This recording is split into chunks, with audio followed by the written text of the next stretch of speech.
Bonjour et bienvenue dans ce nouveau format où je propose une nouvelle vision des problématiques de santé au travers d'interviews avec des personnes partageant leur parcours. Je suis Mathilde Chemin, naturopathe, et je suis passionnée par la santé, l'axe intestin-cerveau, donc c'est-à-dire l'impact de l'alimentation sur notre santé mentale.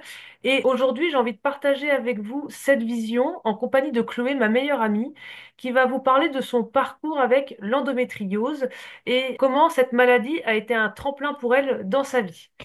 Bonjour Chloé, alors bien vas-y, Bonjour je te Mathilde. laisse partager ton parcours avec cette problématique. Bonjour à toutes et à tous. Je suis Chloé Hamon, je suis la fondatrice d'Astoria Cycle, un espace dans lequel j'accompagne les femmes à se reconnecter à leur cycle, surtout les femmes qui souffrent de douleurs menstruelles, d'endométriose et d'autres pathologies, se reconnecter à leur intuition et à leur puissance féminine. À travers mon travail, je mélange la thérapie somatique, le Reiki et la transformation du mindset et des croyances pour libérer les femmes justement de ce qui les entrave et les aider à naviguer leur propre chemin. Pendant plusieurs années, j'ai eu de l'endométriose, une condition qui m'a vraiment changé, qui m'a mené du coup à fonder Astoria Cycle parce que toutes les informations et toutes les astuces que j'ai apprises pendant ce parcours de guérison, j'ai eu envie de les partager avec d'autres femmes.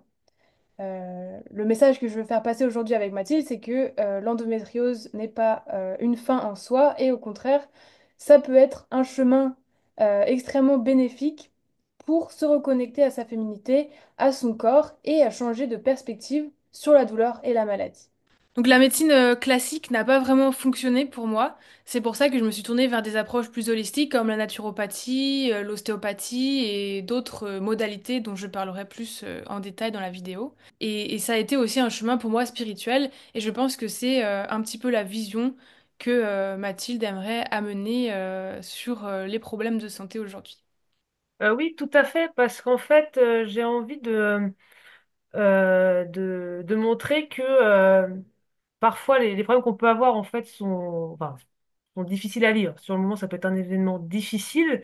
Mais comme tu le montres aujourd'hui, euh, cet événement peut amener aussi à bâtir quelque chose qui nous anime vraiment en fait. C'est parfois quand on est au plus mal quelque part, quand on souffre, en fait, c'est à ce moment-là qu'on s'entend. Parce que quand on vit à 300 à l'heure et que le corps ne fait aucun signal, bon, on peut se poser des questions mentalement, mais il n'y a rien qui nous pousse à changer. Et puis un jour, les chuchotements qu'on n'entend pas, en fait, enfin, deviennent des cris, et c'est là qu'on se dit, ok, bon, bah, peut-être qu'il faut que je prenne mon corps par la main, voir ce qu'on peut faire. Et c'est ce que tu justement expliquais, c'est que grâce à l'endométriose, tu as pu fonder Astoria Cycle. Alors pour toi, comment ça s'est passé pour toi, Chloé, les premières douleurs, le diagnostic, le parcours médical? Explique-nous ton cheminement. Donc tout a commencé en 2018. Je travaillais dans la restauration rapide de façon intensive, hein, vraiment. Je n'écoutais pas du tout mon corps, je ne dormais pas beaucoup, je ne mangeais pas correctement non plus. Mais ça, ce sont des choses que je ne remarquais pas spécialement. Et du coup, mon corps ne me disait encore rien. Et c'est à ce moment-là que j'ai commencé à avoir des douleurs à la vessie, une pression constante qui a fait que bien j'ai commencé à consulter. Personne n'a rien trouvé. J'ai fait des examens plus poussés et on ne trouvait rien. Euh, les douleurs menstruelles avaient toujours été fortes. En fait, j'avais toujours eu des douleurs menstruelles fortes, mais comme la plupart des femmes dans la société aujourd'hui, je me disais, bah, c'est comme ça. T'es une femme, tu dois souffrir quand t'as tes règles, point final. Même si t'es au lit, même si t'as envie de vomir, même si tu peux plus rien faire de ton corps que respirer, eh bien, c'est comme ça, c'est tout, c'est normal. Sauf que là, c'est devenu au point où j'étais obligée d'arrêter de travailler pendant mes règles. Donc là, il y avait quand même des questionnements qui se posaient. Et j'avais une collègue à l'époque qui travaillait avec moi, qui, elle, avait son diagnostic d'endométriose et qui m'a dit, avec tout ce que tu me décris, donc les règles abondantes, les douleurs, les migraines, les douleurs hors règles aussi, euh, elle m'a dit, je pense que tu as de l'endométriose. Donc j'ai consulté avec ce motif-là. Mon médecin m'a dit que ce n'était pas possible, que ce n'était pas ça. Sauf que déjà à ce moment-là, j'ai commencé à sentir une déconnexion entre le monde médical et mon intuition. Parce que bah, j'étais jeune, donc j'avais toujours eu l'habitude d'écouter aveuglément ce que le docteur me dit. Sauf que là, je savais que, il y avait quelque chose d'autre. Donc, j'ai fait plus d'examens et, du coup, bah là, c'est vrai que les douleurs étaient, à la fin, c'était très intense, hein, je ne pouvais plus travailler du tout. Je marchais avec une canne. euh, et voilà. Donc là, j'ai eu plusieurs traitements de pilules, sachant que j'avais pris la pilule dès mes 16 ans. Donc ce qui a peut-être eu un impact sur le développement de l'endométriose finalement, ce qu'on ne pourra pas prouver pour l'instant. Mais du coup, bah, j'ai été mise sous une autre pilule ensuite, une pilule micro-progestative, et je n'ai plus mes règles pendant un an. Et, euh, et c'est là que je me suis dit, mais en fait, il y a quelque chose qui va pas du tout. Je me sens complètement déconnectée de mon corps. Je me rendais compte que je me sentais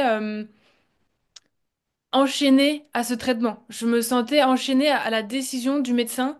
C'est-à-dire, vous allez prendre cette pilule maintenant pour toujours, c'est comme ça, et puis voilà.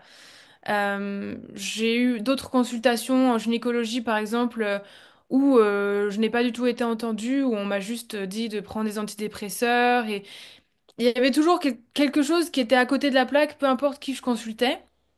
Et là, j'ai commencé à me tourner en parallèle vers des thérapies comme l'acupuncture et l'ostéopathie, la kiné. Et là, j'ai commencé à voir vraiment des changements et à vraiment comprendre que la clé se trouvait en moi et non pas à l'extérieur. Oui, et on va en parler ça de toute façon on va continuer à en parler dans la vidéo.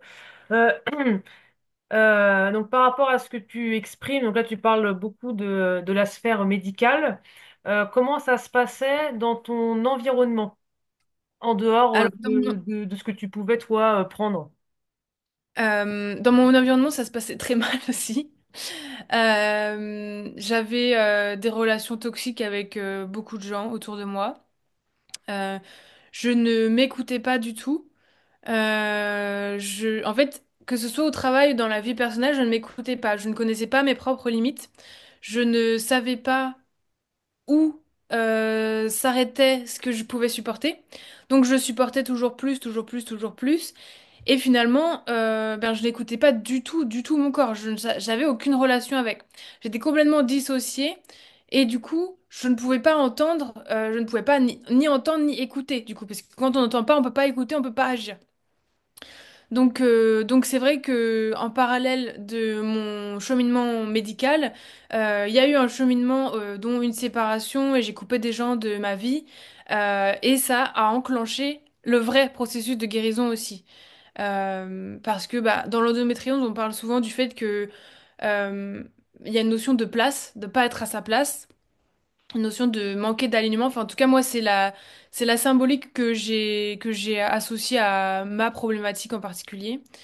Euh, et je pense qu'il y a aussi un rapport avec la mère, mais ça c'est pareil, c'est très personnel, rapport avec la mère et avec la maternité. Donc j'ai eu du travail aussi à faire de ce côté-là pour moi. Euh, mais oui, en tout cas, ça a été, en fait, ça a été une reprise de pouvoir, à la fois médicalement et physiquement et au niveau de ma santé, que ce soit aussi à travers mon alimentation, mes activités, etc. En fait, j'étais complètement éloignée de tout ce que j'aime moi. Enfin, quand je vois ma vie aujourd'hui, que je vois mon rythme de vie, mes activités, ce que j'aime, comment je mange, etc. Maintenant que je me connais bien, je vois bien que ça n'avait rien à voir, quoi. Faut savoir aussi que du coup, bah, je fumais à l'époque et je ne mangeais pas très bien. C'est ça qui est intéressant parce que justement, je fais justement le parallèle en fait dans ce que tu pouvais vivre toi au niveau du suivi et ton environnement toxique. Et tu parlais justement du fait que la clé elle est en soi et pas à l'extérieur. Et justement, du fait que tu t'écoutais pas, tu as enfin manifesté ou attiré, enfin en fonction de voilà comment, enfin des termes qu'on veut employer, des situations qui font que tu n'as pas été entendu ni respecté dans ton parcours de santé. et par ton environnement en fait. C'est-à-dire que si tu euh, bien sûr, alors c'est facile à dire, mais ce que je veux dire, c'est que si tu avais eu un autre discours envers toi-même, tu aurais pu attirer ou manifester du personnel médical qui t'entendait, qui t'écoutait, qui t'aurait parlé autrement, en fait. C'est ce qui s'est produit quand ton processus de guérison est enclenché. C'est ça. Tu Ouais. es tombé sur des professionnels qui t'ont entendu, écouté. C'est ça. C'est ça. Et en fait, je pense que ça vient du fait que moi, je ne voulais pas m'entendre. Moi, je ne voulais pas Oui. entendre. Je ne voulais pas changer les choses que je devais changer. Je ne voulais pas voir ce que ça impliquait, cette maladie. Enfin, cette maladie, moi, je vois l'endométriose pour moi, c'est un amas de symptômes, plus qu'une maladie. En fait, je vois ça comme une combinaison de symptômes physiques, émotionnels aussi. Et c'est peut-être d'ailleurs pour ça que c'est une maladie justement où il n'y a pas de traitement. Ça, c'est typiquement les maladies comme ça où il n'y a pas de traitement, où on ne sait pas d'où ça vient. Ça, c'est encore plus clair qu'il y a un message émotionnel derrière. Et donc c'est quand j'ai commencé à m'écouter justement. En fait, c'est pas que j'ai voulu le faire, c'est qu'au début, je n'avais pas eu le choix, surtout. Parce que je ne pouvais plus me lever du tout, hein. Je ne pouvais pas du tout marcher. J'avais des crises douloureuses tellement intenses que je devais parfois appeler une ambulance au milieu de la nuit pour être perfusée d'antidouleurs parce que les antidouleurs classiques ne fonctionnaient pas. Et donc, c'est là aussi que ça a créé un électrochoc dans ma vie personnelle où j'ai su que quelque chose devait changer, que j'ai su que ma voix était importante que qu'en fait j'avais le droit de m'écouter, que ce n'était pas mon entourage, que ce n'était pas mon médecin, que ce n'était pas la société, que ce n'était pas mon employeur qui allait décider de mon état, qui allait me l'imposer. Et c'est là que j'ai compris que j'avais le droit de sortir aussi de cette boîte dans laquelle je me contraignais à me mettre pour être acceptée, pour être aimée, pour trouver ma place justement. Enfin, je rebondis là-dessus parce que souvent on peut exprimer de la colère quand il n'y a pas de solution de trouver, quand il n'y a pas de diagnostic de poser, quand. Mais comme je disais, finalement, en fait, c'est ton, enfin, c'est ton discours interne, enfin, ce que tu vis à l'intérieur, en fait, qui se projette à l'extérieur. Donc, plutôt que de nourrir cette haine envers un professionnel qui a le droit de ne pas savoir, pas parce Oui. qu'il est médecin qu'il doit tout savoir, enfin, je prends l'exemple du médecin, il a le droit. Et c'est d'aller voir ce que tu nourris à l'intérieur et peut-être que justement, tu peux tomber sur une autre personne ou même son discours à lui pourrait éventuellement un petit peu changer. Et par rapport au fait qu'il n'y a pas de traitement, tu vas me dire ce que tu en penses, mais ce qui peut être intéressant dans ce genre de parcours, c'est que ça peut inciter la personne, là c'est pareil en fait, soit à se prendre en main, à nourrir autre chose comme tu as fait en se disant, bon bah ok, il n'y a pas de traitement, je vais me débrouiller par moi-même, je vais trouver enfin, je vais chercher cette clé à trouver. Mm, mm, Je vais voir ça comme un tremplin, ou alors plutôt nourrir ce côté, bah, on peut rien faire pour moi, je suis à mm. l'abandon, et tomber un petit peu dans un gouffre en fait sans fin, et attendre que la médecine trouve un traitement. Alors qu'en fait, voilà, bah, c'est là que tu vas justement expliquer, toi, comment tu as fait justement. Bah oui, en fait, je suis totalement d'accord avec toi et je pense même que du coup, il y a quelque chose de bah, je ne peux pas être sauvée, je suis une victime éternelle en fait dans ce genre de pathologie, du coup, dans ce genre de problème où il n'y a pas de traitement officiel. Euh, Parce que, bah, en quelque sorte, ça permet aussi aux gens de rester dans ce mystère et en même temps, ça rend la personne un petit peu plus spéciale. Ah, moi, j'ai une maladie incurable, moi, j'ai une maladie mystérieuse, on ne sait pas d'où ça vient. Et du coup, je pense qu'il y a aussi ce côté. Ben, je pense que en fait, dans tous les cas, c'est de l'ego parce que l'ego a envie de se sentir spécial, mais c'est pas négatif, hein, parce que on parle souvent de l'ego comme quelque chose à battre et à supprimer, et l'ego c'est méchant et tout, mais non, mais l'ego il disparaîtra jamais déjà. L'ego il fait partie de nous, l'ego il sert juste à nous protéger. Donc voilà, il est un peu mono vision. Donc lui, il veut pas chercher ce qui est bon pour nous. Il veut juste avoir raison. Donc, s'il a besoin de se nourrir en se victimisant, il veut continuer à avoir raison. Même si ça veut dire s'enfermer dans une maladie toute sa vie, qui n'est pas nécessaire finalement. Euh, Et du coup, par rapport au fait de trouver un autre chemin, justement, je pense que du coup, c'est un petit peu... bah, c'est pour ça que moi, à côté, ce qui m'intéresse beaucoup, c'est le chemin du héros, etc. Parce que je trouve que quand on est face à ce genre d'obstacles, d'épreuves, on va dire.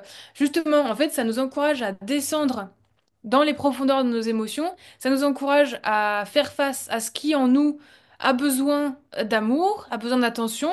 Donc, parce que, en fait, quand on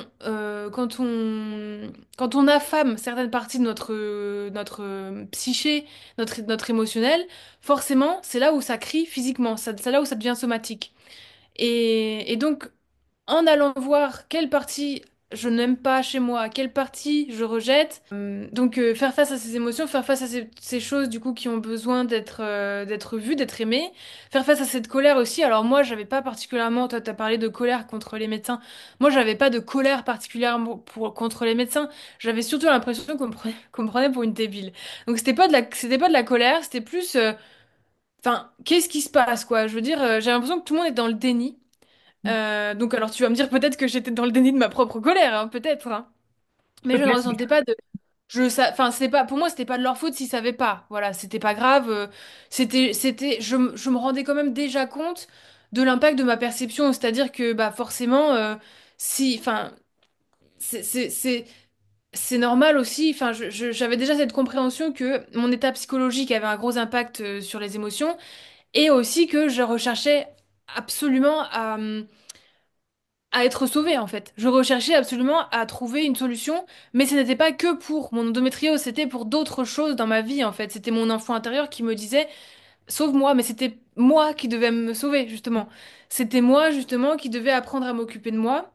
Et du coup, bah, c'est comme ça que bah, j'ai toujours été attirée par la spiritualité, la naturopathie, etc. D'ailleurs, si je réfléchis bien, j'ai voulu être naturopathe et j'ai commencé les démarches pour faire naturopathe en 2018. Donc l'année où mon endométriose a commencé. Donc finalement, c'est là où j'avais déjà commencé à m'intéresser à l'herboristerie et aux plantes.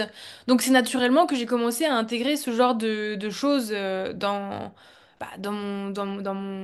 mon parcours de guérison, on va dire.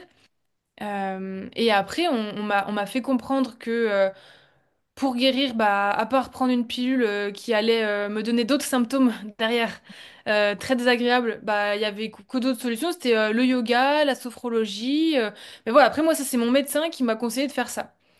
Donc moi, c'est vrai que j'y suis allée avec plaisir parce que j'ai toujours été attirée par ce genre de choses. Donc finalement, il y avait peut-être aussi une partie de moi qui avait envie d'avoir un prétexte pour faire ce genre de choses, je sais pas. Euh, donc j'ai commencé à explorer ces thérapies et c'est vrai que là j'ai senti une différence, quoi. Euh, j'ai pas senti une différence dans les douleurs immédiatement, parce que là les douleurs elles étaient horribles et parce que je n'avais pas encore terminé mon processus émotionnel et relationnel. J'avais besoin de vraiment réécrire mon histoire, en fait, entièrement. Réécrire l'histoire de mon passé, réécrire ma relation avec mon enfance, avec mes traumas ou des choses comme ça. Et j'avais encore besoin, littéralement, d'être dans cette position de victime. J'avais besoin de m'auto-reconnaître en tant que victime. J'avais besoin d'être reconnue auprès de certaines personnes en tant que victime pour ensuite pouvoir passer à autre chose. Parce qu'en fait, pour moi, le problème, c'est pas de se victimiser, le problème, c'est de rester coincé dans la victimisation. Parce qu'on a tous besoin, un jour ou l'autre, de se victimiser dans une situation, parce qu'on est fatigué, parce que on en a besoin. Ça existe, c'est bien que ça a une utilité. Voilà. Le seul problème, c'est de rester coincé dedans, ad vitam, et de ne pas reconnaître, déjà de ne pas reconnaître qu'on est en train de se victimiser. Ça, c'est vrai que c'est un problème aussi, parce que moi, je le savais. Je savais que je me victimisais. Euh, mais euh, mais j'en avais besoin. J'avais besoin pendant un moment de me traiter. Non, enfin, j'exagère peut-être avec le mot victime, mais de me traiter comme quelqu'un de d'affaibli, en convalescence. Quand je pense au mot victime, c'est plus ça, c'est plus quelqu'un de plus faible. J'étais plus faible à ce moment-là et j'avais besoin de le reconnaître et de l'accepter pour pouvoir rebondir, justement. Oui, mais c'est important parce que enfin, toute émotion, tout sentiment en fait est juste.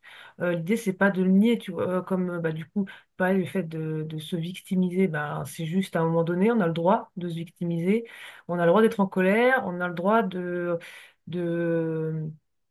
de, de se dire qu'on vit, enfin, de vivre un sentiment d'injustice, on a le droit d'être triste. Enfin, en fait, tout est juste et justement, l'idée, c'est bah, c'est OK, je traverse cette émotion ce sentiment. Euh, mais qu'est-ce que j'ai envie de nourrir une fois sorti voilà, de ça. Mm, C'est pas, comme mm, tu dis, rester enfermé là-dedans. Je parle de reconnaissance, c'est intéressant parce que souvent, justement, dans les maladies, donc là, on va rester sur l'exemple de l'endométriose, déjà, on mm. dit mon Oui, endométriose. Et puis, oui. alors ça, c'est souvent dans les... là, c'est plutôt côté naturopathie ou autre thérapie beaucoup bah, justement en fait bah, entreprennent ce genre d'études ou deviennent thérapeutes. Enfin, souvent quand il y a des maladies, en Mm. fait, c'est comme si la maladie est ramenée dans son corps. Tu parles d'une dissociation avant. Et Ah oui, ouais. en fait, on se rend pas compte qu'il y a de la vie là-dedans. Oui, Et à un c'est moment, ça. on Oui, s'ouvre oui, le c'est ça, truc c'est et on ça. se dit, ah, j'ai un utérus, je sais pas, j'ai un intestin. Enfin, on se dit, ah, j'ai Oui, mal. bah pour moi, c'était un corps, hein. J'ai un corps. Ah, bon, j'ai un corps. Donc ça, la maladie ramène, donc là on a envie justement de prendre soin de soi pour sortir de Oui. cet état. Il y a une prise de conscience qui se fait. Et du coup, dans ce milieu-là, genre de la naturopathie ou autre thérapie, on peut voir un peu des clubs de Mm, l'endo. Et en fait, il y a quelque chose de... Alors, ça peut aider parce qu'on est entre... Enfin, parce que du coup, on se retrouve entre personnes qui vivent la même chose, donc c'est bien de mm, se tirer vers le haut. Mais là, c'est pareil, en fait, ça dépend de ce qui va être nourri dans ce genre de groupe. Euh, Parce que si c'est pour, comme tu dis, alors soit c'est pour se tirer vers le haut et voilà, avancer vers un mieux-être, soit rester dans le ben, je souffre et voilà. Mais après, c'est juste aussi, c'est que voilà, chacun a un besoin, voilà, c'est que la personne a peut-être besoin de vivre ça. Enfin, c'est pas peut-être, c'est oui, c'est qu'elle a besoin de vivre ça. mm, mm. Mais il y a quelque chose de l'appartenance et de Et comme s'il y avait une relation intime avec ça. C'est plus l'endométriose, c'est l'endo. Enfin, c'est oui, mon oui, oui. endo. C'est enfin, je sais pas ce que je veux dire. Oui, et même quand tu me dis ça, tu vois, je pense, bah, j'ai déjà lu beaucoup de témoignages, beaucoup de commentaires, etc., de gens qui, voilà, qui viennent sur les réseaux sociaux et qui étalent tous leurs symptômes en disant oh, je souffre, j'ai mal, etc. Et en fait, je pense qu'il y a aussi autre chose de très intéressant à observer et que moi j'ai appris à travers le feu de la douleur, quoi, l'initiation de la douleur, on va dire. C'est cette notion d'injustice justement et cette notion de faire le deuil que oui bah ça n'arrive pas qu'aux autres en fait. Et du coup, ben, accepter que oui, ça nous arrive à nous et que ben c'est pas grave. C'est voilà, c'est on n'a pas fait quelque chose de mal aussi. En fait, c'est souvent ça, c'est que je pense qu'il y a des gens qui se sentent punis et à la fois il y a cette notion à la fois de se sentir puni et du coup bah c'est apprendre à se déculpabiliser complètement de ça parce que bah on n'est pas techniquement c'est pas de la punition, c'est une initiation, c'est une leçon à prendre. On s'auto-punit soi-même si on ignore les symptômes tout simplement, si on ignore son corps. Et souvent, justement, ces gens ben, sont un peu en train de crier à l'aide pour qu'on s'occupe d'eux. Mais en fait, ils se retrouvent face à des murs parce qu'ils recherchent à l'extérieur ce qu'ils devraient se donner en eux. Et c'est peut-être un petit peu même un truc symbolique qui correspond à l'endométriose, puisque l'endomètre est à l'extérieur de là où il devrait être. Donc, on cherche à s'approvisionner à l'extérieur. Et du coup, je pense que dans, voilà, dans les gens qui veulent bah, exprimer leurs symptômes haut et fort à tout le monde, parce qu'ils ont envie qu'on s'occupe d'eux, etc., ils ne retrouveront pas ce qu'ils attendent, puisque c'est à eux d'apprendre à faire ça. Moi, justement, comme tu dis tout à l'heure, comme tu disais tout à l'heure, je me suis retrouvée dans un environnement où j'ai manifesté que personne ne s'occupait de moi.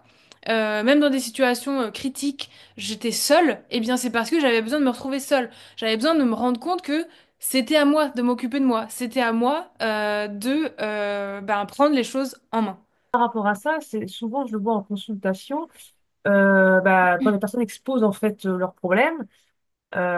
Quand on vient un peu à discuter du problème, et ben en fait, je me rends compte que parfois, ce souci n'existe plus en fait. Les soucis autres, c'est le collègue qui va harceler, c'est le mari qui ronfle, c'est la charge mentale au quotidien, quand on a plein de choses à Hum, faire, un parent qui est seul oui. par exemple, ou autre. Enfin bref, il y a plein des problèmes financiers. Enfin en fait, il y a plein de choses qui gravitent autour.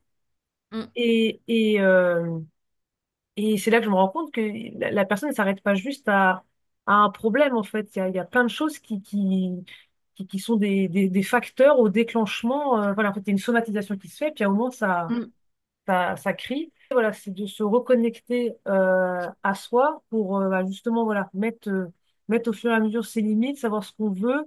Et Oui, justement, voilà, les choses viennent. Et comme tu dis, bah, après, en fait, c'est là qu'on comprend que la maladie a quelque part en fait sa place, qu'elle vient dire quelque chose. Par exemple, bah, par rapport à ce que tu dis, dans le fait de ne pas s'occuper de soi, il y a des personnes justement qui ont l'habitude de tout le temps tout donner aux autres, qui savent, en fait, c'est même pas qu'elles, en fait, on ne sait pas toujours en fait dont on a besoin, on ne sait pas. Parce qu'on on peut être mm, habitué d'une certaine façon, on grandit d'une façon, en fait, on ne sait pas. Parce qu'on parle des parents qui, par exemple, qui font la même chose, et bah, du coup, on ne sait pas vraiment, en fait, on a l'habitude de tout le temps donner, pas de mm, mm, recevoir. Et du coup, il y a un mm, moment le mm. corps qui dit, bah, stop, à un moment, maintenant tu reçois. Et c'est vrai que c'est important d'intégrer ce genre de choses, de comprendre ce que la maladie vient raconter, voir s'il n'y a pas un bénéfice secondaire, malgré la souffrance, puisque c'est la souffrance qui vient déclencher justement ça. Ah oui, Et oui. le fait de conscientiser ce qui se joue euh, permet justement à la personne de guérir. Par rapport à ce que tu disais quand tu as compris que l'aide venait d'abord de toi avant de l'extérieur, Oui, oui. euh, est-ce que c'est enfin, qu'est-ce qui s'est passé à ce moment-là? Est-ce que c'est cette prise de conscience qui t'a amené à développer ton activité? Alors oui, mais dans un dernier temps.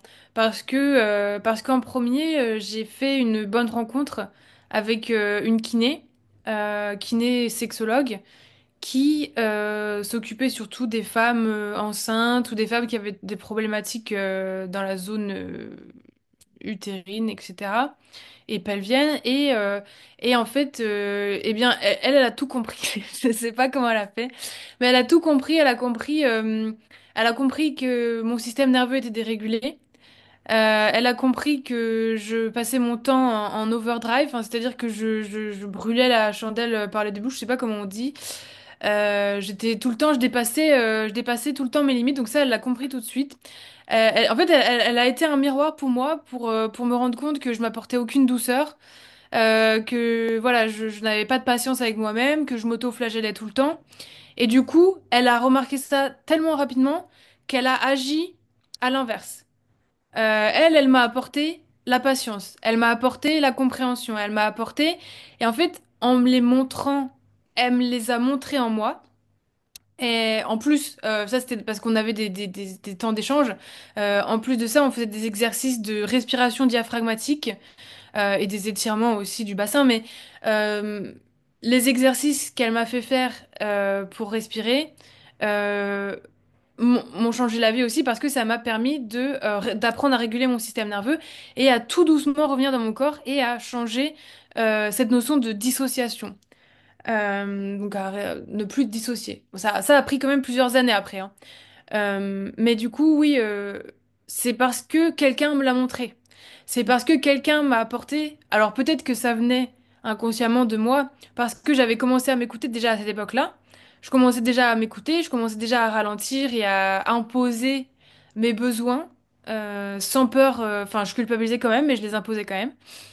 Et elle m'a appris à aller encore plus loin, c'est-à-dire à vraiment bah, prendre du temps pour me reposer, me prendre avec douceur et de la patience et apprendre à m'aimer en fait, apprendre à voir que je n'avais pas fait quelque chose de mal, que je n'avais pas mérité, que, enfin, c'était pas, voilà, c'était pas dans cet environnement-là que je devais être. Et donc, bien, je pense que ça a aussi eu un gros impact sur justement changer ma perspective et a commencé à m'apporter des choses. À cette période-là, j'ai aussi vécu le décès de ma grand-mère, qui était pour moi la source d'amour inconditionnel dans mon entourage. Et en fait, son décès a été un électrochoc aussi, parce que j'ai compris que cet amour inconditionnel n'était plus là. Mais en fait, il était encore là, puisque elle me l'avait laissé en fait.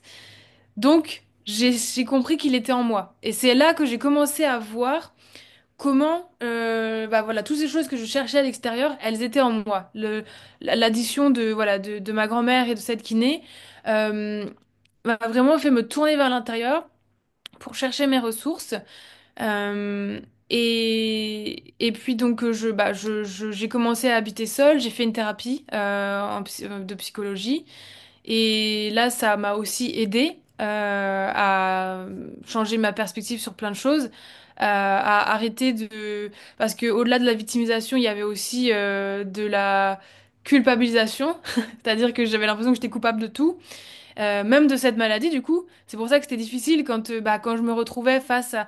Parce qu'en fait, quand on a cette conscience que les maladies somatiques sont des conséquences de nos émotions et qu'on est quelqu'un qui a tendance à la culpabilisation, on se dit mais qu'est-ce que j'ai fait? Qu'est-ce que j'ai fait? Pourquoi j'ai fait ça? Pourquoi est-ce que je m'impose cette maladie toute seule? Donc il y a aussi cette notion qui est un peu dure à accepter, mais ça vient, c'est très possible, hein. Euh, Et c'est là que ma vie a commencé à changer. J'ai commencé à changer mon alimentation. J'ai commencé à m'intéresser au féminin. J'ai arrêté de fumer. J'ai commencé à mettre des choses dans mon environnement qui me faisaient plaisir. Ça, c'était un truc vraiment qui paraît tout bête dit comme ça, mais pour moi, ça a été transformateur. C'était euh, mettre des choses qui me plaisent sur les murs. Parce que c'est quelque chose que je n'avais jamais fait avant et m'acheter des choses que j'avais envie, très envie aussi, plutôt que de me dire non, tu ne le mérites pas ou des choses comme ça. Donc, me faire des petits cadeaux comme ça et faire en sorte de me sentir en sécurité. Parce que pour moi, ça, c'était un sujet très important, c'était la notion de sécurité. Et en fait, c'était pourquoi est-ce que je n'étais pas dans... En fait, encore une fois, c'est parce que je ne savais pas retrouver ce sentiment en moi. Je ne savais pas me mettre en sécurité moi-même. Et pour tout reglobaliser par rapport à ce que tu as dit juste avant, euh, on ne peut pas connaître ses limites, on ne peut pas connaître ce qu'on veut si on ne ressent pas, si Mm. on ne descend pas dans son corps, si on n'est pas là, si on n'est pas présent, si on n'entend pas, ça montera pas. Il y a rien y a rien qui va passer parce que moi, comme je disais, ça m'a pris au moins 3 ans pour me démêler de tous ces schémas, pour me démêler de l'opinion des autres, pour apprendre à déculpabiliser, pour apprendre à accepter d'être qui je suis, etc., pour savoir ce que je voulais vraiment. Parce qu'avant, c'était impossible de savoir ce que je voulais faire de ma vie, c'était impossible. Donc c'est là que j'ai commencé à me tourner vers le féminin, euh, et ce qui a ensuite créé un autre chemin, encore mieux, le chemin de l'expansion, je dirais. Par rapport à ta kiné, peut-être que je vais me répéter, mais c'est important que les gens l'entendent. Est-ce que c'est quand tu as pris conscience de ce qui se passait euh, en toi que la kiné est arrivée dans ta vie? Enfin, que cette kiné est arrivée dans ta vie? Bah là, je peux pas te dire. Je peux pas te dire parce que Est-ce que ça fait c'est... partie du processus de quand tu as commencé à comprendre certaines choses par rapport à l'endométriose, que cette kiné, enfin que tu as manifesté cette kiné en Oui, fait dans ta vie? oui. Après, ce qui est intéressant, c'est que en fait, cette kiné, elle s'est installée dans un cabinet juste en face du Super U où j'allais tout le temps faire mes courses, donc dans ma rue, hein, littéralement. C'était une très longue rue, mais c'était dans ma rue. Et en fait, ça faisait des mois que je voyais ce cabinet et que j'avais envie d'aller dans ce cabinet, avant même le diagnostic et tout, hein. Mais parce il y avait il y avait d'autres thérapeutes à l'intérieur. J'ai vu toute la construction de son cabinet. Et c'était un endroit où je me disais, ouais, ouais, j'ai envie d'aller là-bas un jour. Et du coup, bah oui, quand il a été question de prendre rendez-vous avec une kiné, eh ben, j'ai tout de suite su laquelle prendre. Parce que j'avais vu son numéro depuis des mois, peut-être même un an, sur la porte. Là, je passais devant tout le temps, quoi. Ok. Euh, mais après, je peux pas te dire dans quel ordre ça s'est fait. Parce que c'était Enfin, en même temps, en fait. ouais, enfin, dans quel état d'esprit tu te trouvais quand elle est arrivée dans ta vie? Enfin, Ah bah, j'étais toujours en mode victime, hein. ouais, ok, ouais, t'as aidé à ouvrir Oui, justement. oui. Enfin, ouais, il y avait Oui, oui. mais il y avait quelque chose en toi qui fait qu'elle est entrée. Enfin, En fait, c'est un peu impossible parce que sinon c'est trop catégorisé, tu vois, c'est une prise de conscience qui est tellement progressive et lente que tu peux pas vraiment dire oui, là non, j'étais non, mais victime, là j'étais est-ce qu'il y avait cette petite ouverture, cette infime, tu vois? moi j'ai toujours eu cette ouverture là donc Oui, ouais, j'ai ok. toujours été comme ça donc je je peux pas te dire. Ok.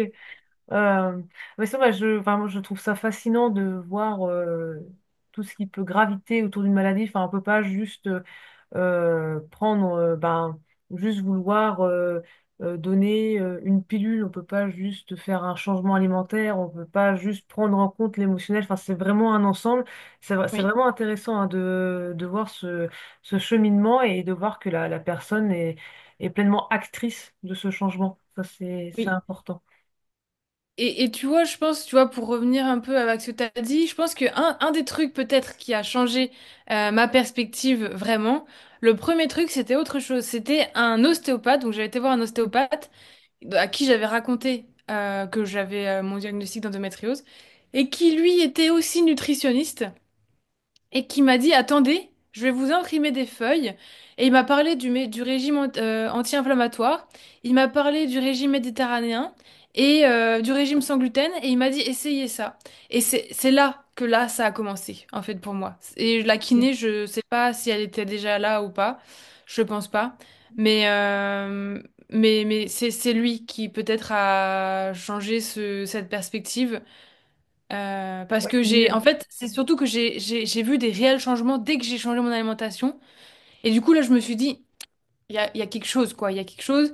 Euh, Puis pour moi, c'était hors de question de rester sous pilule juste comme ça sans essayer autre chose, quoi. ah bah c'est sûr, mais oui, l'alimentation, elle a un rôle important. Tout à l'heure, je vous disais que j'étais passionnée moi, par l'axe intestin-cerveau. On voit que l'alimentation anti-inflammatoire, dont le régime méditerranéen, fait ses preuves sur la dépression, par exemple, ou sur d'autres pathologies en lien Bah, avec la psychiatrie. C'est fascinant. bah oui, et du coup, en tant que ayante, ayante de l'endométriose,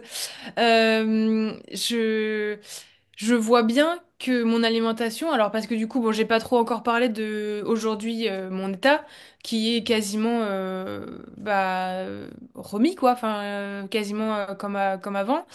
Je vois quand même une différence dans mon alimentation.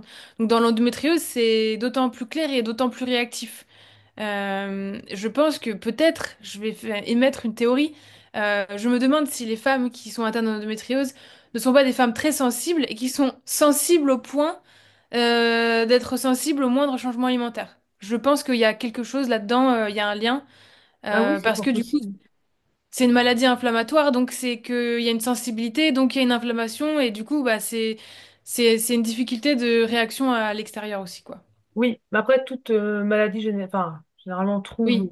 son lit dans l'inflammation. Et c'est vrai que les changements, généralement, font du bien, soulagent Ouais. très vite les personnes. Ouais, ouais, ça c'est sûr. Ouais, ouais, c'est un pan très important. La nutrition, oui, je ne dirais pas le contraire. Oui. Mais c'est vrai qu'on ne peut pas juste prendre ça en compte. C'est quelque chose. Non. Et d'ailleurs, c'est que, ben, comme toi, en fait, en mettant aussi des choses, enfin, après, je sais pas par lequel on peut comment, enfin, lequel initie lequel, mais par exemple, le fait de mettre des limites dans son entourage, tout ça, comprendre qu'il faut prendre soin de soi, amène à des changements alimentaires, et les changements alimentaires peuvent amener aussi à mettre des limites avec, Oui, je pense que voilà, ben, c'est comme la foule à poule en oui, fait. c'est Je ça. pense que les deux peuvent entraîner, peu importe par lequel on commence, parce que justement, c'est exactement ce que j'avais envie de dire. C'est aussi ce que j'ai ressenti, c'est quand j'ai commencé à changer des trucs alimentaires que des choses ont changé dans ma vie. Et après, du coup, l'alimentation comptait un peu moins. Et du coup, enfin, en fait, ça rechange. Après, l'alimentation compte plus. Et après, c'est plus l'émotionnel. Enfin, du coup, voilà, c'est constamment en fluctuation. C'est une danse, en fait, entre les deux, quoi. Oui, Entre c'est les deux bien. et les autres aspects. Oui, c'est bien, ça, c'est une danse entre les différents aspects, oui. Oui, c'est C'est une ça. belle Non, mais c'est image. comme ça que je le vois. Ouais, ouais, euh, parce que des fois, l'alimentation, je sais que des fois, les gens peuvent avoir du mal un peu à tenir, et c'est vrai que prendre conscience de ce qui se trame, ça peut aider à tenir dans le temps. Surtout. Surtout, moi, ce que je voudrais ajouter, parce que bah, c'est quelque chose que j'ai vécu avec l'alimentation, parce que moi, j'ai du mal. Alors, c'est pas de tenir, c'est plus que je n'aime pas trop cuisiner. Et puis, bah, quand j'avais mon endométriose, je ne pouvais pas travailler, et je ne pouvais pas non plus cuisiner, parce que je ne pouvais pas vraiment marcher, je ne pouvais pas rester debout, etc. Donc, il y a aussi cette notion de, en fait, ça compte quasiment pour moi autant que l'alimentation, c'est d'arrêter de se culpabiliser, d'arrêter d'être parfaite en fait. Arrêter le perfectionnisme parce que parfois, j'ai remarqué que je mange bien, je mange bien, je mange bien, puis après je mange mal, entre guillemets, même si bon, je vois pas ça comme mal, mais je mange moins bien. Et du coup, je culpabilise par-dessus, donc ça m'empire encore plus parce que je me sens mauvaise en fait. Il y a quelque chose de se dire de ah, tu devrais avoir honte, t'as pas respecté ton régime anti-inflammatoire, donc tu vas avoir mal, mais pourquoi est-ce que tu fais ça? Et du coup, il y a de la honte qui se jette dessus, quoi. Pourquoi est-ce que je suis pas capable de contrôler mes pulsions là? En fait, il faut comprendre que si on a une pulsion alimentaire, c'est qu'il y a quelque chose aussi derrière, quoi. Et du coup, bah, pour moi, enlever le perfectionnisme, enlever tout ça et la culpabilisation, ça a quasiment été aussi important que changer mon alimentation. Bah oui, parce que ça entraîne de la frustration, enfin, c'est contre-productif en fait de s'en vouloir, Mm. de enfin, dire voilà, si t'as envie de manger une tablette de chocolat, bah, t'as le droit, tu vois. Non, mais c'est J'en vrai. ai là, j'en ai justement acheté. Et justement, c'est en sentant cette culpabilisation qu'on n'a plus envie de se jeter sur la tablette de chocolat. Comme tu dis, après, Oui, il y a des causes sous-jacentes aussi à ces pulsions-là. Pour en revenir à Astoria Cycle, comment tu as développé ton activité? Euh, Qu'est-ce que tu proposes aujourd'hui pour les femmes? ok.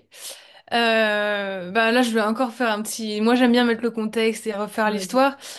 Ce qui s'est passé, c'est que bah, quand j'étais déjà bien avancée dans mon chemin de guérison, euh, c'est d'ailleurs en fait au moment où j'ai décidé d'arrêter la pilule, parce que bah du coup quand je me suis retrouvée, là, j'ai déménagé donc j'étais dans mon appartement seule, j'avais déjà fait le tri dans mes relations, j'avais voilà fait le tri. Là j'étais un peu face à moi-même et j'avais plus mes règles depuis un an. Et j'ai ressenti quelque chose de très fort, mais un vide, quoi. Pour moi, c'était plus possible. Je pleurais de ne pas avoir mes règles. Alors, je sais que aujourd'hui, il y a beaucoup de femmes qui, malheureusement, sont tellement déconnectées de leur cycle qui me diraient oh là là, mais pourquoi tu pleures depuis avoir tes règles? Ce serait tellement génial pour moi de pas avoir mes règles et tout. Mais ça, c'est parce que ce sont des femmes qui sont déconnectées de leur cycle et qui, comme elles ne le respectent pas, elles le subissent. Il y a d'autres façons de vivre, mais je vais y revenir justement dans ce que je propose. Et donc là, j'ai commencé à m'intéresser au cycle menstruel, justement, aux énergies féminines, parce que bah, c'était tout le sujet de mon endométriose, ça tournait autour de ça. Et j'ai découvert un livre qui s'appelle Lune rouge de Miranda Gray, qui nous parle des 4 phases du cycle menstruel, physique, physiologique, émotionnel et spirituel. Donc là, déjà, il y a eu une énorme prise de conscience de qu'est-ce que c'est le cycle menstruel. Pourquoi je ne savais pas ça avant? J'avais l'impression d'avoir des connaissances secrètes qui, qui venaient de m'être données et qui ont complètement changé ma perception de mon cycle et qui a du coup transformé complètement mes règles, mon endométriose et mes douleurs. Donc, à ce moment-là, du coup, j'ai arrêté la pilule, j'ai arrêté tous les traitements d'un coup. Tout d'un coup, j'ai tout arrêté. Donc là, mon corps au début, il a eu du mal à se... Ouh, il était en mode... Ouh, du coup, j'ai eu une résurgence des symptômes en 2 fois plus fort, mais ça n'a pas duré longtemps. En fait, cette fois, j'avais la foi. Cette fois, je me suis dit, je sais que ça va être un peu dur au début parce que mon corps, il faut qu'il voilà, se réhabitue parce qu'il était il était sous, sous tutelle, entre guillemets, de médicaments pendant plus d'un an. Donc il va falloir qu'il se purge, qu'il se nettoie, qu'il se rééquilibre, en fait. Et je me suis dit, cette fois, je ne vais pas céder, en fait. Je ne vais pas céder à la tentation des médicaments. Je ne vais pas céder au pansement, en fait, c'est ça. Je me suis dit, je vais voir ça comme quelque chose qui peut se guérir pour de vrai. Et à ce moment-là, je suis aussi tombée sur une vidéo d'une femme qui avait fait un témoignage, comme quoi elle avait guéri son endométriose euh, avec des traitements holistiques, naturopathiques, autres, quoi. Et là, déjà, je me suis dit, c'est sûr, c'est possible. J'y croyais vraiment. Je me suis dit, moi, je vais guérir, en tout cas. Peu importe les autres, ce qui leur arrive, moi je vais guérir. Et, j'ai arrêté de croire que je voyais, hein. J'ai arrêté d'écouter les gens qui disaient je ne peux pas guérir de cette maladie. Et donc là, j'ai découvert ce livre, donc j'ai commencé un journal de cycle où j'écrivais tous les jours mon état mental, mon état émotionnel et mon état physique. Et donc là, j'ai commencé à voir les 4 phases du cycle se dessinaient et c'était incroyable, c'était fascinant. Et du coup, là, en faisant ça, j'ai recréé une relation avec mon corps, une relation que je n'avais pas avant. Mon corps qui me faisait pas du tout confiance parce que je l'écoutais pas quand j'étais fatiguée, j'allais pas, je sais pas faire pipi quand j'avais envie de faire pipi, je ne buvais pas d'eau quand j'avais soif. Enfin, du coup, après, je sais que tout le monde n'a pas ce genre de problème-là. Moi, c'était comme ça que j'étais. Mais je ne m'écoutais pas. Quand j'étais fatiguée, je continuais à pousser. Quand j'avais froid, je n'allais pas me réchauffer. Enfin voilà, c'était des choses, j'avais tendance à subir en fait, sans m'en rendre compte. En faisant ce journal de cycle, j'ai vraiment recréé une relation de confiance avec mon corps. Alors ça a pris 2, 3 ans, hein, voilà, je veux pas apporter, mais déjà je voyais des petits signes de choses qui commençait à s'améliorer. Puis je continue à avoir mon suivi ben, avec cette kiné qui m'apprenait à être dans mon corps et qui m'apprenait à gérer les douleurs bah, d'endométriose et les douleurs autres. Et, euh, et donc là, je sentais l'appel du féminin, entre guillemets. Tout doucement, bah, déjà, j'étais entourée de femmes en qui je pouvais avoir confiance, quelque chose que je n'avais pas eu dans ma vie dans le passé.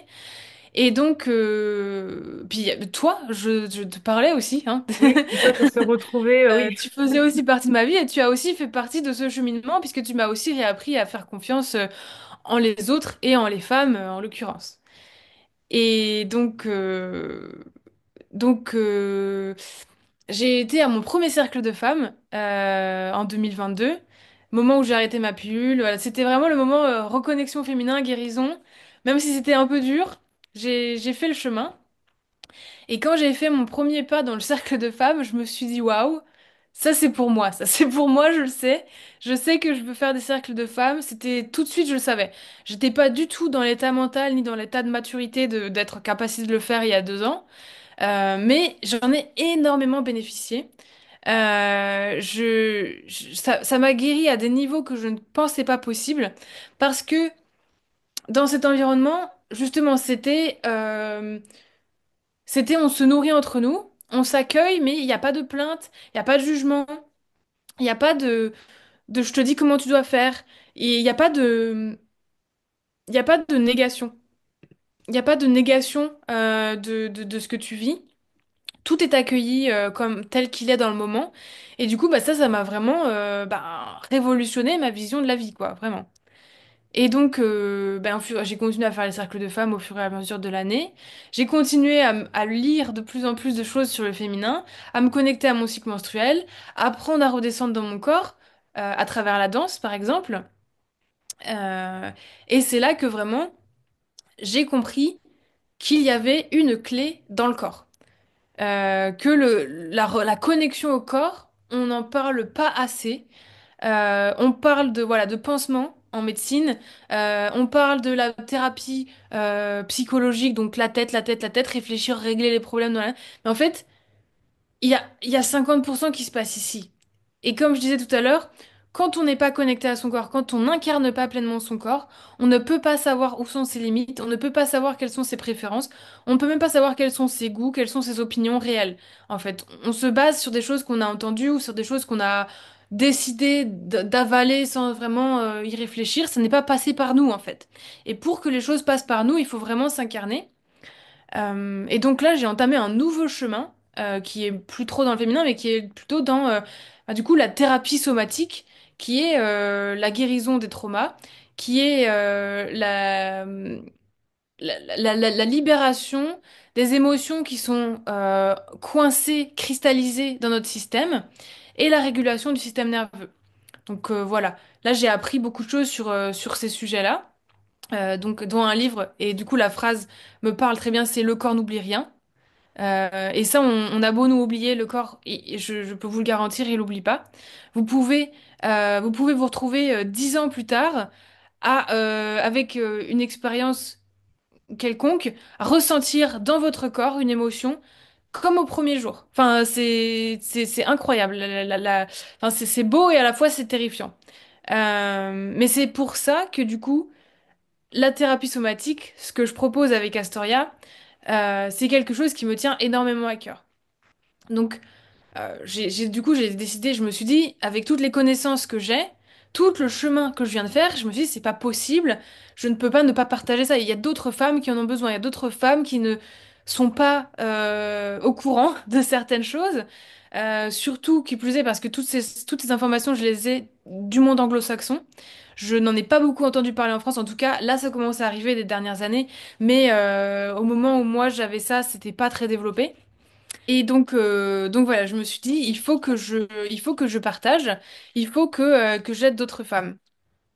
Après, avec mon parcours personnel aussi, je savais que je voulais être dans l'accompagnement, je savais que voilà, je voulais être dans pas l'enseignement, pas l'éducation, mais un petit peu dans cette position-là, d'apporter mes connaissances que j'ai travaillées, que j'ai cherchées, et parce que j'ai fait ce chemin avant, je veux accompagner, je me suis dit, je veux accompagner d'autres femmes. Euh, et donc, bah, j'ai commencé tranquillement à poster sur Instagram. Et au fur et à mesure, bien cette idée d'Astoria est venue naturellement. Parce que bah, déjà, là, j'étais ancrée dans mon corps. Je savais ce que je voulais. Et j'écoutais mon intuition. Parce que ça, on y revient aussi, on n'y revient pas assez. Le contraire de la dissociation, c'est l'intuition. C'est-à-dire, je suis mon intuition, je m'écoute et je m'exprime surtout. Je crée, je ressors tout ça, je suis dans l'expansion. Euh, et donc, bah voilà, tranquillement, je me suis formée donc au cycle menstruel, au cycle féminin, à la thérapie somatique. Ça, c'est une modalité qui nous permet de revenir dans le corps pour débloquer des schémas, débloquer des émotions qui peuvent nous garder dans des boucles infinies en fait, parce que ce qu'il faut comprendre, c'est que notre système préfère ce qui est familier. Donc il n'a pas envie de nous faire sortir. Donc même si ce qui est familier, c'est dangereux pour nous, dangereux pour notre santé, ce n'est pas bon pour notre bien-être, peu importe, notre système, il veut juste nous garder dans le familier. Et donc voilà, je me suis formée à thérapie somatique, à l'accompagnement des femmes et aussi au Reiki, parce que je pense que voilà, mon approche en fait elle est holistique, c'est-à-dire que je m'occupe à la fois du corps, euh, du mental et des émotions et de l'énergétique. Parce que voilà, la femme, la personne, c'est une personne entière.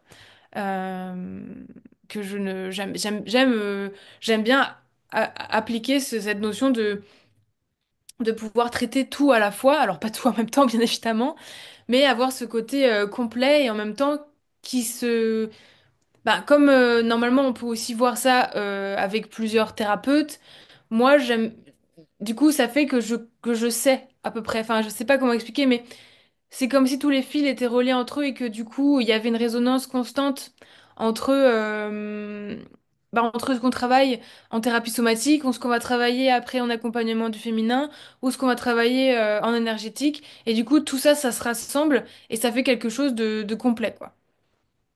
Oui, et d'ailleurs, je rebondis parce que tu m'avais fait une séance de thérapie somatique et je voulais Oui, dire que c'est la première fois pour moi et c'est puissant parce que je l'ai vécu comme une libération de tension parce que ça avait fait remonter quelque chose que j'avais enfoui depuis 20 ans et que jamais j'aurais cru, je ne savais même pas vers quoi j'allais parce que je connaissais pas, mais jamais j'aurais cru que ça allait faire remonter ça et ça a été une libération de tension. oui. Ouais. Donc je t'en remercie encore d'ailleurs. Et oui, ouais, c'était vraiment intéressant comme pratique, comme Mm, séance. Ouais, moi, j'ai bien aimé, même que tu avais fait soit Reiki, tout ça, le Reiki, je connais, et ce que tu fais, bah, pareil, c'est très puissant, ça apporte, tu vois, ça apporte quelque chose, mm, ça se ressent. Mais c'est vrai que la thérapie somatique, là, je venais en terre inconnue, et mm, enfin, je suis restée vraiment surprise de ce qu'il en est mm. ressorti. Ouais, ah ouais, ça Ouais. m'a vraiment laissé scotché, quoi. Bah, je suis ravie en tout cas que ça a eu cet effet-là sur toi. Après, c'est peut-être aussi parce que justement, comme je te disais, dans notre société actuelle, là, on laisse un peu le corps de côté, quoi. Oui, mais c'est fou On laisse le ressenti. comment ça ramène, même sur des choses qui datent d'il y a longtemps. Ouais, Enfin, ouais, c'est ça, c'est ça. c'est Bah, en impressionnant. fait, c'est ça, c'est qu'on prend conscience de finalement tout ce qu'on porte sans le savoir. Oui, oui, Parce que du coup, ça veut dire que cette tension que tu as libérée, tu la portais tout le temps sur toi, sans vraiment savoir qu'elle était là. Et du coup, bah, moi, je vois un petit peu la thérapie somatique. C'est à la fois, en fait, il y a deux propositions. C'est à la fois comme le fait de déboucher un évier. Parce qu'on se rend pas compte que bah, l'évier, il est un petit peu bouché, il y a des choses qui empêchent de passer, et du coup, on sait pas ce que ça pourrait donner si l'évier était complètement débouché, quoi. On sait pas quelle sorte de belles expressions pourraient en ressortir une fois que toutes ces choses inutiles seront parties, toutes ces choses qui se sont cristallisées. Et à la fois la thérapie somatique, ça nous aide aussi, bah, du coup, sur un accompagnement plus long, hein, que nous, on n'a fait qu'une seule séance, donc forcément, on Ouais, n'a mais pas tout. Bah oui, d'où oui. Mais enfin, ce que je veux dire, c'est qu'on peut aller encore plus loin, oui. dans le sens où on peut agrandir notre capacité à ressentir des émotions difficiles. Et donc, bon, après ça, je sais que ça, c'est quelque chose dont toi, tu as déjà la capacité d'aller voir tes émotions difficiles et d'en prendre conscience. Mais du coup, bah, pour certaines personnes, c'est par automatisme qu'elles vont ben, fermer, couper. Et d'ailleurs, c'est pour ça que la maladie arrive derrière. Parce que, bah, justement, on n'entend pas ce qui se passe dans le corps sur le moment, on le coupe, on se coupe là, et du coup, ici, c'est anesthésié, on est dissocié, on est là-dedans, on est même ailleurs, on est même à côté, et, euh, et du coup, ben, on se retrouve surpris quelques années plus tard, parce que d'un coup, notre corps, il nous dit, eh oh, je suis là. Et du coup, bah, c'est que la thérapie somatique va aussi nous aider à la fois dans le côté social, le côté expansion de notre âme, etc., notre personnalité, mais aussi, bah, ça va être un atout pour notre santé parce que ça veut dire qu'on est dans notre corps et qu'on ne nie pas, qu'on n'est pas on ne renie plus les émotions, quoi. On les intègre immédiatement dès qu'elles arrivent. La thérapie somatique rentre en cohérence avec l'accompagnement du féminin parce que ben, du coup, souvent, dans les problématiques liées au cycle menstruel, liées à l'appareil reproducteur féminin, il y a souvent des émotions enfouies, des émotions à aller déterrer. Ben, après, ça, c'est comme je te l'avais dit, il y a pas, ce n'est pas une thérapie psychologique, c'est-à-dire qu'il n'y a pas de, on ne parle pas forcément du problème. Moi, je n'ai pas besoin de savoir quelle est la problématique, je n'ai pas besoin de savoir l'histoire. Voilà. Moi, je me concentre sur les émotions et sur la reconnexion au corps de la personne. Mais il n'y a pas d'intrusion, en fait, dans l'histoire, dans l'intimité, en fait, de la personne. Et je pense c'est quelque chose qui, finalement, comme l'histoire que j'avais vécue avec ma kiné, permet à la personne de retrouver ce respect, de retrouver cette douceur, de réapprendre à prendre soin d'elle et à changer voilà ces schémas. Et je pense que du coup, bah, c'est ce que toi aussi tu veux partager, c'est incarner l'exemple en fait, c'est incarner ben, quelqu'un qui prend soin de soi, quelqu'un qui mange correctement, quelqu'un qui prend toutes ces choses en compte et qui ne nie pas et qui ne se victimise pas dans le sens bah, personne ne peut rien pour moi. Parce que bah, du coup, en faisant ça, tu inspires les autres à faire de même. Tu inspires les autres à prendre responsabilité. Parce que certes, la maladie, ce n'est pas de ta faute, tu ne l'as pas mérité, mais c'est ta responsabilité. C'est à toi de t'en occuper. Personne ne pourra s'en occuper à ta place, quoi. Oui, oui, voilà. Oui, c'est très bien résumé. Ouais, oui, puis j'ai vraiment à cœur de transmettre un autre message, justement, ouais, bah, comme tu le fais, là, montrer que bah, les choses considérées comme négatives peuvent être un tremplin, en fait. Voilà. Donc, Oui, c'est ni tout noir ni tout blanc, en fait, c'est gris. Enfin, voilà. Ça oui, dépend c'est ça. Et de ce qu'on décide de nourrir à long terme. On peut nourrir les deux choses, mais à long terme, qu'est-ce qu'on choisit? c'est ça. Et pour revenir sur la notion de voir la douleur différemment aussi. Parce que la douleur, bon bah c'est en dehors de la maladie, c'est quelque chose de, enfin la douleur c'est voilà, la douleur c'est la douleur quoi. Euh, Ça on en avait déjà parlé. C'est surtout que la douleur nous permet euh, de descendre dans le corps, immédiatement. Et d'ailleurs, dans le cycle menstruel, c'est souvent pour ça que nous avons des douleurs prémenstruelles, parce que c'est le moment où notre corps nous dit, il est temps maintenant. Il est temps maintenant de venir ici. Parce que si on voit un petit peu les phases du cycle, on va dire que la phase folliculaire avant l'ovulation, la phase d'ovulation, c'est un peu, voilà, dans la tête, en haut, dans le ciel, etc. Mais quand on descend ensuite dans la phase de l'hiver, dans la phase des règles prémenstruelles, là, on redescend vraiment dans la conscience euh, pré-mentale, j'ai envie de dire. C'est avant le mental, voilà, la conscience du corps, voilà, le corps qui ressent. Et pour avoir fait ce cheminement, du coup, euh, eh bien, mes douleurs menstruelles ont quasiment disparu. Je n'ai pas de douleurs menstruelles à me tordre. J'ai parfois des sensations, mais je ne pourrais pas dire que ce sont des douleurs. Après, c'est très subjectif, mais c'est aussi parce que j'ai complètement changé ma relation à la douleur. Maintenant, je vois bien que quand j'ai une douleur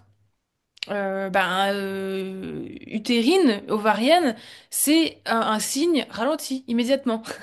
Ralentis, change quelque chose dans ton discours mental, il y a quelque chose à changer, donc je le sais. Donc le truc c'est que maintenant j'écoute immédiatement. À la limite, si je peux pas, j'écoute dans l'après-midi. Voilà, c'est toujours, enfin même moi non, maintenant je peux plus ne pas écouter immédiatement. J'écoute immédiatement ce qui se passe et donc je vois un changement total de ma relation avec mon corps. C'est-à-dire que mon corps me fait confiance, donc il n'a pas besoin de crier, si tu vois ce que je veux dire. Il n'a pas besoin de me faire des symptômes complètement fous, parce qu'il sait que je vais l'entendre à chaque fois qu'il va me parler.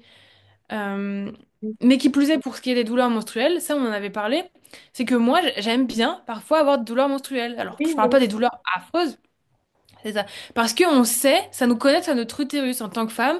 On a besoin de cette connexion quand on sait que nos règles vont arriver, ça nous reconnecte à notre à la sorcière en nous, ça nous reconnecte à ce côté très féminin et l'utérus qui est un organe tellement important pour nous, eh bien là on le sent, là on le sent vraiment. Mais oui, moi j'aime bien aussi, bah pareil, hein, pas des douleurs à se tordre dans tous les sens.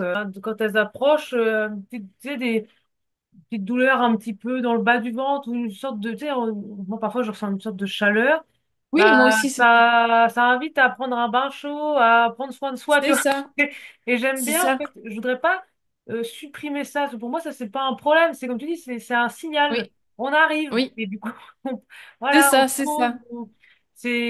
Ah oui, c'est plus plaisant. Enfin, moi, je vois vraiment pas ça comme un ennemi. Et puis, enfin, je vois pas non plus l'intérêt. Après, là, je parle du coup parce que je le vis comme ça. Mais moi, je verrais pas l'intérêt pour moi de lutter contre mes règles, de voir mes règles comme un problème, en fait. Au contraire, en plus, on a cette chance, nous les femmes, c'est qu'on a cette détox-là naturelle. On se nettoie, en fait, grâce aux règles. Ah oui. C'est une chance, on se On se renouvelle. re-accouche. Ouais, on se Oui, non, mais renouvelle. c'est une chance, en fait, d'avoir ça. Et puis, Ouais, oui. c'est ce qui nous différencie aussi en tant qu'hommes et femmes. Et je trouve ça chouette, en fait. Bah oui, Bah, oui, oui, ça, oui. je Et vois ça puis comme bah, une chance. au-delà de tout ce que tu dis, ça va encore plus loin dans le féminin, les Oui, bien archétypes, sûr. etc., les Mais ça, c'est ta partie. initiations qui peuvent... Oui, oui, Je laisse la les pro parler. initiations, oui, oui, oui. Mais du coup, bah, ce que je voulais aussi redire par rapport au fait de... En fait, finalement, quand une femme résiste à ses douleurs menstruelles, c'est là où elle s'empire. Mais Parce que oui, elle veut continuer à rester dans son énergie plus masculine. Je dis pas dans son masculin, je dis pas qu'elle est un homme. Mais elle veut rester dans une énergie plus active, plus masculine, elle veut pas aller dans la réceptivité. Mais ça, c'est pas forcément. Alors, moi, je veux pas être dans l'accusation de qui que ce soit, ah oui, mais non. c'est pas forcément de sa faute, c'est plus parce que la société est faite de cette façon-là, qu'elle croit qu'elle doit continuer à pousser, elle doit continuer à travailler, elle doit continuer à performer comme tous les jours, parce que elle sait très bien qu'inconsciemment, si elle arrête, on va lui dire qu'elle est chiante, on va lui dire ah, t'en fais pas assez, etc. Donc elle va culpabiliser.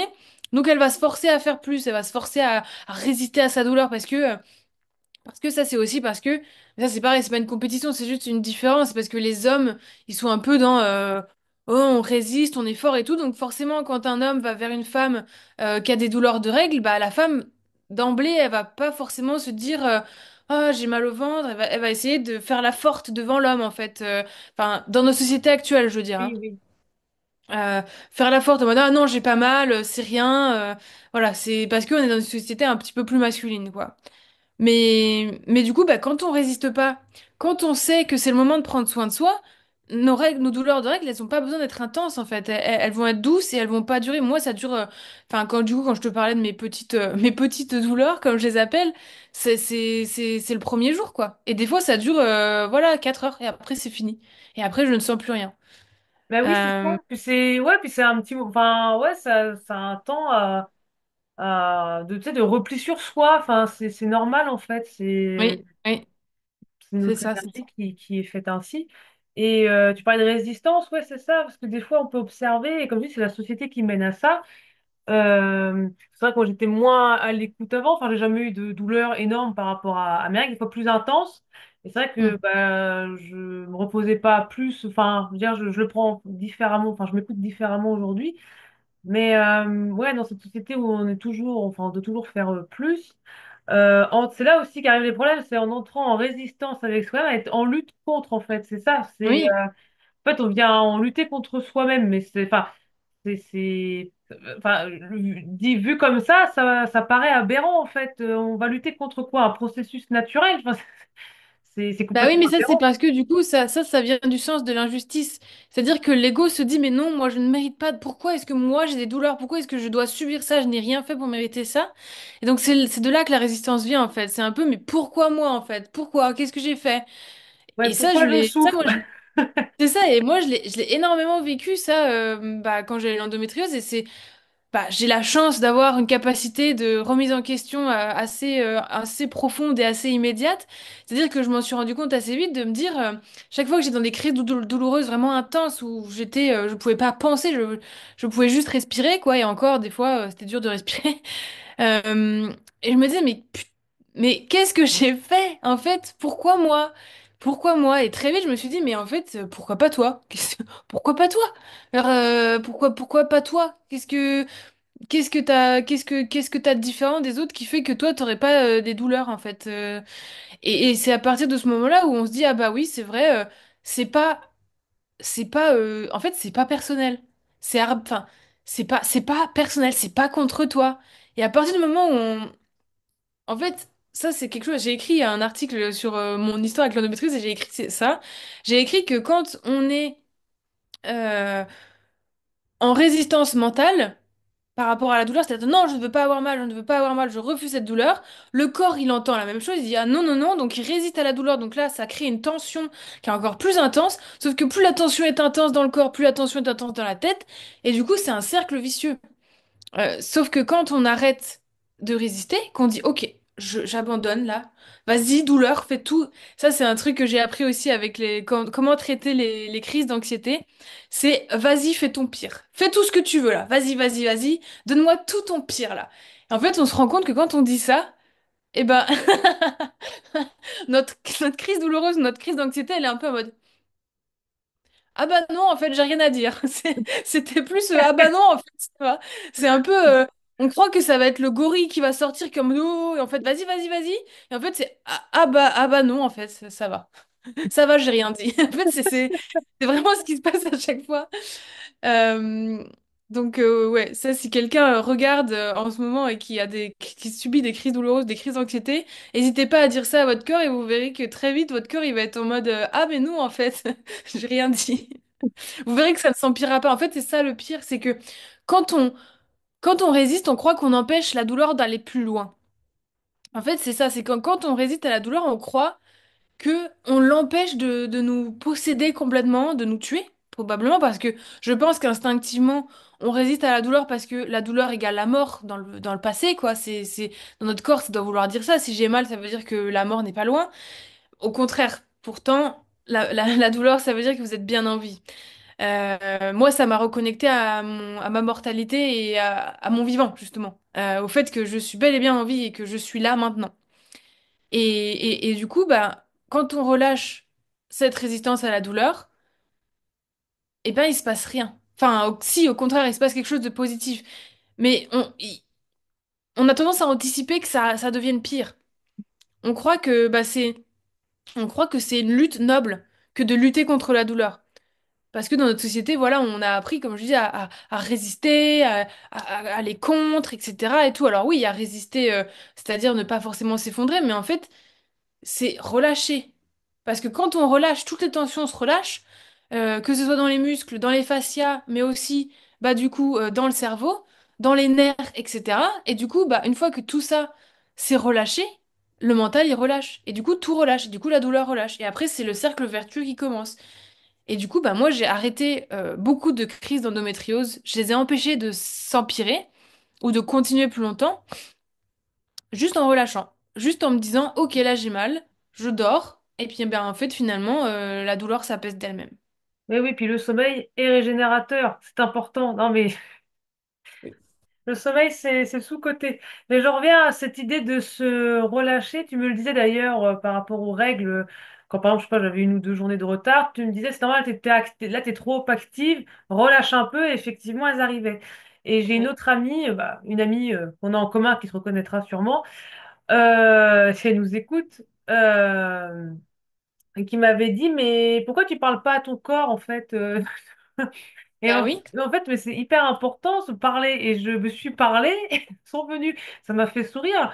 Et ouais, non, mais comme quoi, quand on est dans le relâchement, son écoute, qu'on se parle, mais ça oui. change tout. On n'en a pas, on pense pas toujours. Enfin, moi, c'est vraiment encore aujourd'hui, tu vois, là, j'en parle, je pense pas toujours à tout, voilà. Mais c'est vrai que quand il y a ces moments un petit peu de retour à soi, qu'on pense à mettre de la conscience dans ce qu'on fait, mais ça Mm, change tout. Comme tu vois, parler d'alimentation, c'est pareil, juste manger en conscience, mais ça change tout, en fait. oui. Et moi, je dirais que quand on va commencer sur ce chemin, euh, sans le vouloir et sans s'en rendre compte, on va plus loin encore. Parce que là, Oui. moi, du coup, en faisant la thérapie somatique, je vais encore plus loin que ça, puisque du coup, bah, moi, maintenant, je vis ma vie en conscience tout le temps. Oui, ben oui, après, C'est ça se très fait rare. naturellement, ouais, on s'en rend même C'est des ça, fois, c'est ça. enfin, Et après, enfin, je dis pas, en fait, moi, je suis pas en train de dire que c'est un objectif à atteindre, hein. C'est juste que moi, c'est mon truc que j'aime bien, tu vois. oui. Euh, Non, mais ça fait j'ai, du j'ai- bien. C'est pas, oui, un objectif, peut-être, enfin, chacun, voilà, oui, c'est peut-être pas un objectif pour tout le monde, mais moi, c'est pareil, je tends vers ça aussi, je le fais de Oui, plus en plus, ça fait du bien, enfin, ça bah fait oui, du bien. c'est ça. C'est ça. Et du coup, ben, c'est marrant ce que tu dis, le fait de parler à son corps, parce que bah du coup, oui, moi, en fait, l'endométriose m'a aidé à créer une relation avec mon corps, et qui plus est, à créer une relation que je n'avais jamais eue, et une relation super intense et bénéfique et de confiance. Parce que du coup, bah, le fait d'avoir confiance, en fait, le fait que mon corps ait confiance en moi, c'est-à-dire qu'il a confiance que je vais m'arrêter quand je suis fatiguée, que je vais prendre soin de mes besoins correctement, que je connais mes limites avec les autres, en l'occurrence, parce que ça, c'est aussi quelque chose dont on n'a pas parlé, mais peut-être on pourra en parler dans une autre vidéo. Euh, bah, en fait, notre corps, quand notre corps a complètement confiance en nous, ça change notre relation au monde. Ça change comment on s'exprime, ça change comment on est avec les autres, ça change de quoi les sujets dont on parle.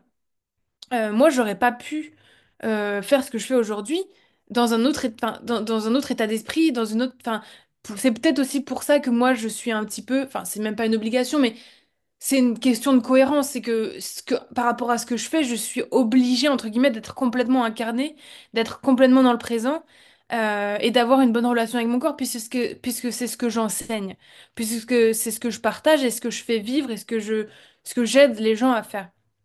Donc, euh, donc voilà, mais c'est qu'après, ça va plus loin, et quand on fait tout en conscience, bah, tout devient plus précieux, tout devient plus qualitatif, et la vie devient meilleure. Et du coup, bah, la relation avec la douleur et la maladie, elle est, encore une fois, pour moi, ça redevient une danse.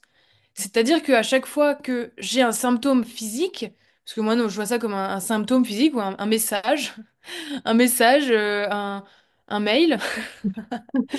Enfin, non, mais c'est comme un dialogue, en fait. C'est que on apprend le langage de notre corps, on apprend à dialoguer avec lui. Et du coup, bah, dès que j'ai un symptôme, j'écoute. Qu'est-ce que ça veut dire là? Qu'est-ce que je devrais faire? Qu'est-ce que j'ai besoin? Comment est-ce que je peux me nourrir? Et une fois qu'on fait ça, ben, plus rien, pour moi, sincèrement, plus rien n'est un problème. Oui. Plus rien n'est un problème. Plus rien ne peut plus être un problème, puisque on a toujours la patience de prendre les choses comme il faut et de s'écouter et de trouver une solution. Donc, on n'a plus de problème à ce stade-là. Oui, bah oui, non mais tout à fait. Bah ouais, ouais, c'est une question de, enfin, de point de vue de ce que tu vas nourrir, de la dynamique dans laquelle tu es. Oui, ça allège beaucoup de mots au quotidien. Cette interview touche à sa fin. Chloé, as-tu autre chose à partager? Eh bien, ce que je voudrais partager, c'est que s'il y a une personne aujourd'hui qui regarde et qui souffre en ce moment et qui est perdue dans ses symptômes, je veux partager que quelque chose d'autre est possible et que de l'autre côté de l'initiation, de la douleur et des symptômes physiques se trouve un véritable royaume de bien-être si on accepte de prendre la responsabilité et si bien on fait confiance en ce chemin et qu'on accepte de voir les choses différemment et de voir ça comme une opportunité de se reconnecter à soi. Merci Chloé pour ce mot de la fin. Merci Et à toi. merci pour cette interview. Moi, j'ai adoré. Et ouais, c'est vraiment la vision que je veux partager. Enfin, voilà, ce genre d'interview, j'adore. Et vous qui nous regardez, si vous avez un témoignage similaire à apporter, eh bien, vous pouvez me contacter sur Instagram, donc mathilde.chemin. Et puis, nous pourrons faire une interview ensemble. Alors, sous ce format-là ou caméra coupée, enfin voilà, comme vous préférez, euh, dans l'idée d'apporter en fait cette vision sur les problématiques de santé, parce que voilà, enfin, se sentir mal n'est pas une fatalité. Vous pouvez retrouver Chloé sous le nom Astoria Cycle sur Instagram et YouTube. Et vous pouvez me retrouver sur les réseaux, donc Facebook et YouTube, donc Mathilde Chemin, et Instagram, comme je l'ai dit tout à l'heure, mathilde.chemin. Si cette interview vous a plu, eh bien, vous pouvez vous abonner, laisser un commentaire pour que Chloé et moi échangions avec vous. C'est toujours enrichissant. Et n'hésitez pas à partager la vidéo, voilà, des personnes à qui ça ferait du bien d'entendre ça. À bientôt. Merci, à bientôt. Merci.